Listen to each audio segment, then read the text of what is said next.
to have a drink since April 8th. Recording's in progress. There we go. I like it. You definitely do have my permission to record. So yeah, I'm really excited to be here. I've heard about this group a few times just over the years. It's funny because it was the first time I heard of an online meeting with y'all's. So it's exciting to be here. Thanks for having me to speak. And yeah, I've only got 15 minutes, so I will do my best to fit that in. Yeah, I'm going to tell you roughly what it was like, what happened, and what it's like now. I'm also going to talk a little bit about some of the service work I've been doing, 'cause it's definitely pertinent to young people. I think the best way to kind of to qualify somebody before the meeting, as people were chatting before the meeting, is really, really cool. And somebody mentioned that they just really want a bottle of tequila right now. And my first reaction, 9.5 years sober, my first reaction is, heck yeah, that sounds like a great idea.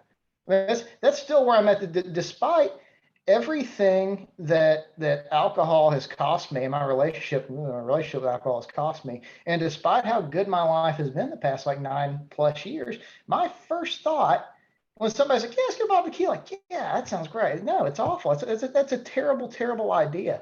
Yeah, I started drinking really young. I started drinking at about 15 years old. Some people started before, some people started after. That's fine. And I drank to be cool. There was a party there, and there was a higher power at that party, college-age girls, and I was 15, and I wanted to drink to be cool, and it worked. That was cool. People liked me. I had a good time. I felt finally. I kind of grew up not feeling like I really belonged anywhere, and I really felt like I didn't necessarily feel like I belonged, but I didn't feel like it mattered at that point, right? I just love the feeling that drink gave me. I've heard some people say that like they became alcoholics later in life. I really feel like from that first drink, that was for me, right? I just knew, right? This is awesome. It's incredible. I love this. Never really saw any before I started drinking. Never really saw any downsides to alcohol. My family was like, my mom and dad didn't drink really. My dad, I saw him drink like twice in my life. My mom, she had a three of a 4-pack of wine coolers in the bottom of her fridge for most of my childhood. The same three, just never. I mean, I guess at some point she had a wine cooler and just left the rest of them in there.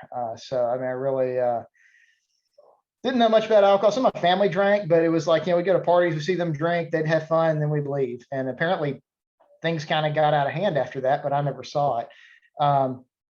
Yeah, really liked drinking. I didn't start off drinking every day. At the end, I would tell you I didn't drink every day because I could point to some time like 3 weeks prior that I didn't drink, and I think that counts. But yeah, I drank every day at the end. But I didn't drink every day at first. But every time I could, I would. And already starting at a very, very young age, I started to make life decisions based on drinking the way I want to drink. Just right away. I started like college when it's time to graduate and go to college. I graduated. So I'm from, by the way, this is an online group, which probably tell you this. I live currently in the DFW area in Texas.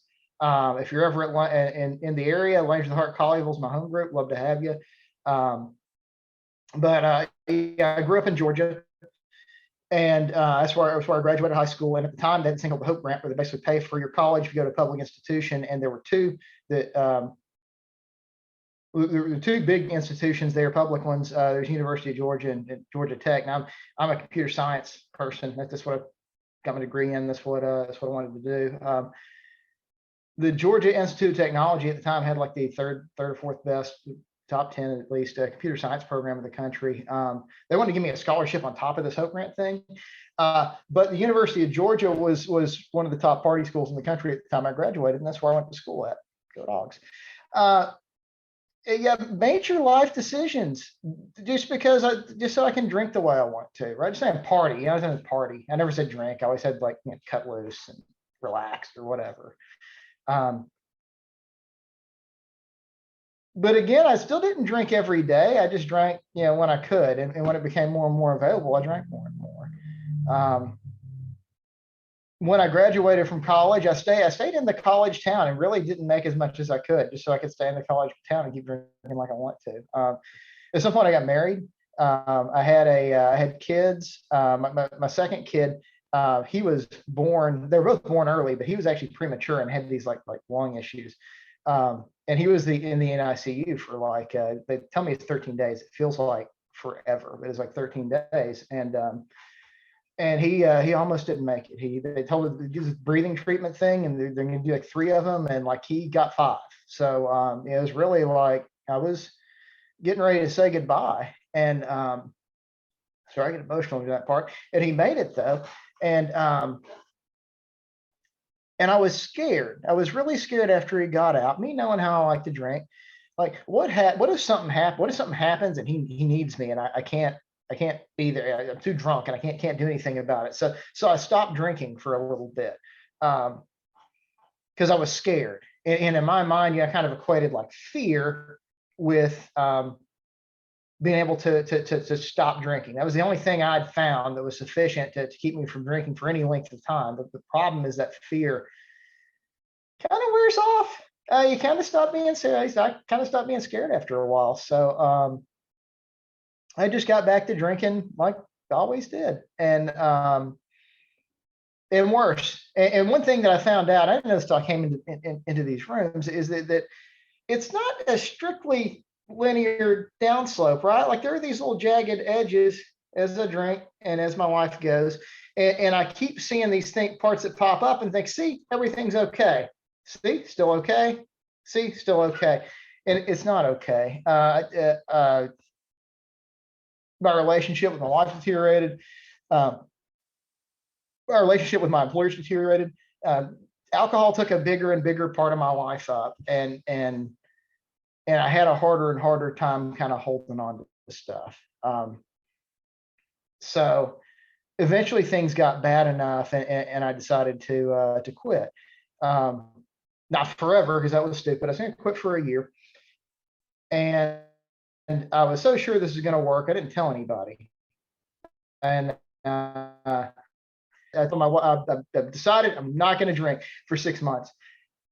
And then that turned into 3 months, and I made it that 3 months, and I still consider that to be like one of the worst 3 months of my life. Just white knuckling, didn't get any help from anybody. Just said, I'm not going to drink. Just try to keep that fear ratcheted up, like what's going to happen. And it really that fear, it just wasn't enough. I still remember it just how defeated I was, sitting in my favorite bar, ordering my favorite beer, sitting there looking at it, and just feeling so defeated. It was the first time I just really felt like I really don't have a choice in this. But I took that drink, and I told myself that night, hey, it's been 3 months. I'm going to take it easy. I'm only going to drink 2. And I only drank 4, and I considered that a win. And things got a lot worse from there. There was a whole nother year before I finally got sober. And during that year, the worst things that ever happened to me happened drinking. Embarrassing things. One thing I like to talk about, because people don't really, talk. I started wetting my bed. Drank so much I wet my bed more than once. These things are just super embarrassing. I was like blaming it on like stress, and it was harder for me to hide that I was drunk to my wife, because used to she'd just believe whatever I told her. And it just got worse. And eventually it got bad again, and I told her I was going to quit again. And I did quit, but I still didn't get any help. I told her, go to AA, because I'd heard of AA. I didn't know anything about you guys, but I heard of AA. Says, yeah, I'll give you some help. And so I didn't do anything about it. And like 3 weeks later, I wake up one night, and she's like on her laptop in bed, like next to me, looking up like apartments for me to move into. It's like, oh, this isn't good.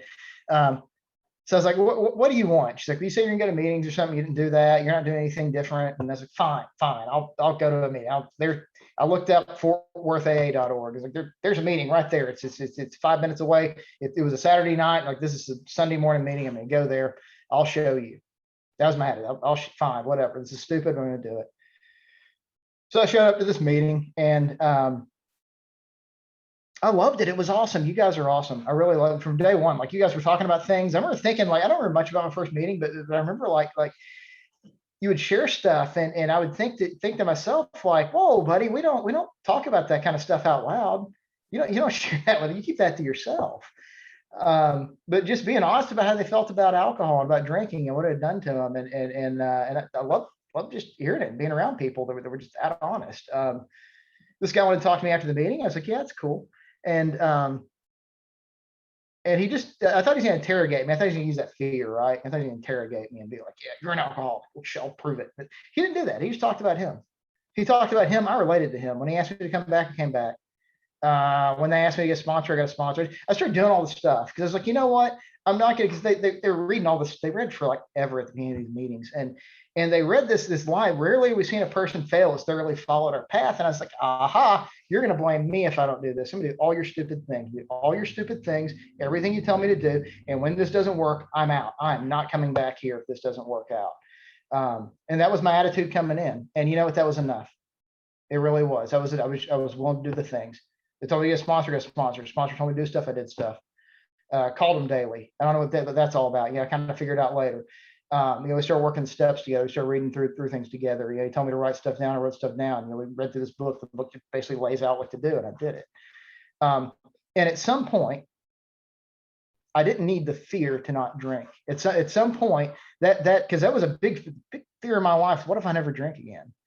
And that fear went away. The book calls it obsession. That obsession went away.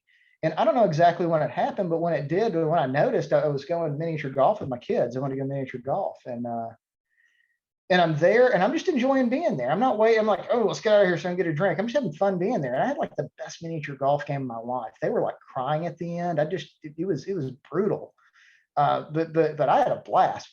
And I realized that obsession was gone. It just wasn't there anymore. But my attitude towards the program changed. I wasn't just like, I'm gonna do your stupid things. Like this is working. I don't know how. I don't know why. I don't think it should. It shouldn't, from what I can tell. But this works. I'm gonna keep doing it, and I did. I worked the steps for sponsoring people. One thing is really important was being of service. So that wife I mentioned, we actually ended up getting a divorce. After I got sober, like 2 years sober, we ended up getting a divorce. And I'm like, at that point, I'm in my early 30s. I'm not super young at that point, but somebody invited me to a young people's meeting. I was like, well, yeah, I don't have like 32. I'm kind of a little out of range for this. And she was older than I was. She said, you're fine. You're older than I am. So I went there and I really had fun. I had fun at this young people's meeting. It was a little different than what I'm used to. The crowd was young. I didn't know a young crowd existed in AA. I've seen like a couple of years before. I never seen y'all in one group. And I had a good time, and I found a bunch of sponsees right off the bat. Because funny thing, me being a guy going through a divorce, living in an apartment in a kind of nice neighborhood where my group is, not where I live, but where my group is in Colleyville, Texas. There a lot of guys here really didn't want to, that's the guy I want to be, but young guy, like, hey, you've got your own car, like you have your own place, like I want that. Like I found sponsees in young people's AA, and that's it's just kind of where that led. I got more involved there. We had this conference called TXSCYPAA. It's a Texas State Conference of Young People in AA. Happens every Halloween weekend. In fact, it's coming up this weekend. If you haven't made any travel plans for the weekend, you can come down to Texas and check it out. They asked me, so somebody asked me, hey, could you volunteer in this hospitality suite for us for the weekend? And I was like, sure, because that's what I learned doing. Didn't have anything else going on in my life. Kind of going through divorce, didn't have the kids, and Halloween, kind of feeling self, sorry for myself about it. So sure, I'll do it, and I did it. And then later on, the TXSCYPAA thing was over. Something went somewhere else, and so this other group's like, hey, we're going to bid for this other conference. Would you bid with us? And didn't exactly know what bidding was, but I guess sure, I'll show up. And I walked out with a treasurer position there. And just from there, I just kept bidding, put bids together for conferences. That TXSCYPAA that I went to last was 7 years ago, and it took us 7 years to get another one in the area, but it's happening this weekend. So 5-6 bids and a COVID later, here we are. But it's cool because I've stayed sober that whole time, right? That service work has given me something to do, because like I couldn't really be of service at my home group because their regular meetings were during some things I already have scheduled, like my night with the kids. So I couldn't really do that, but here I could be of service to this group. You were putting on this conference. I'm really excited about it. And that wouldn't have happened if I didn't just say yes, I didn't do something different. And I'm really glad I did. The friends I've made here, The sobriety I've had, I wouldn't trade it for anything. It's funny. We had a party at my house last weekend for the host committee and for the conference, and we had these board games, and we're trying to figure out which one we're gonna play that can support enough people. And I remember before I got sober, like I used to really like I always liked board games. The problem is I didn't have friends. It's like, oh, I want to play this game, but it takes like 4 people. I can't get 4 people. I can maybe get 2, maybe 3. Maybe I can force my kids to play. They're kind of young. I don't know. I didn't have friends. I have friends now. I enjoy life now. I have a lot of fun, and yeah, it's this program, Alcoholics Anonymous, that has done that for me. And being of service, to me at least, is a big part of working that program. And it looks like I've hit 15 minutes, so I will stop now. So thank you.